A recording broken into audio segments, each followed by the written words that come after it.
Appointment of company auditor. Appointment of first auditor other than government company.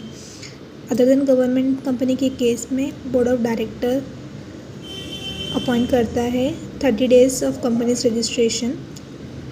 अगर board of director ने नहीं किया तो मेंबर्स अपॉइंट करते हैं within 90 days at an EGM extraordinary general meeting. और government company के case में फर्स्ट ऑडिटर CAG अपॉइंट करता है within 60 days of companies registration. अगर CAG भूल गया तो बोर्ड ऑफ डायरेक्टर्स अपॉइंट करते हैं within next 30 days. If BOD fails then members appoint within 60 days at an EGM 60-30-60। ये दोनों भी केसेस में फर्स्ट ऑडिटर होल्ड करेगा ऑफिस को till the conclusion of first EGM।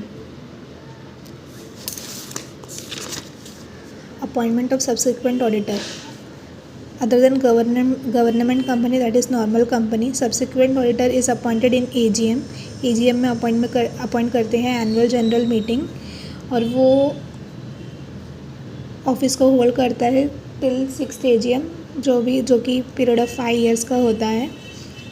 और before such appointment return consent compulsory लेना चाहिए और सर्टिफिकेट ऑफ ऑडिटर भी कंपलसरी हमें लेना चाहिए। गवर्नमेंट कंपनी के केस में हम CAG अपॉइंट करता है with in 180 days from the commencement of the financial year. ये ऑडिटर को भी ऑफिस होल्ड करना चाहिए till the conclusion of EGM।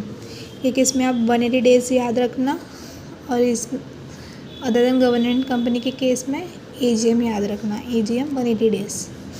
Appointment in case of casual vacancy company is not audited by CAG that is normal company. Board file करता है within 30 days. अगर board भूल गया होगा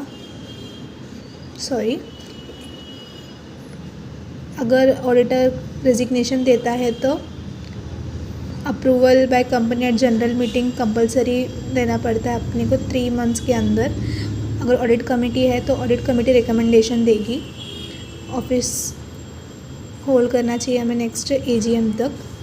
company is audited by CAG file करता है within 30 days. अगर CAG ने नहीं किया तो बोर्ड ऑफ डायरेक्टर्स करेंगे within next 30 days. Reappointment of company auditor अगर वो डिस्क्वालीफाइड नहीं है तो वो रीअपॉइंट होगा। Unwillingness to be reappointed isn't express in terms of writing तो वो रीअपॉइंट होगा। और कुछ भी उसने स्पेशल रेजोल्यूशन पास नहीं किया है अनदर ऑडिटर के लिए तो भी वो रीअपॉइंट होगा।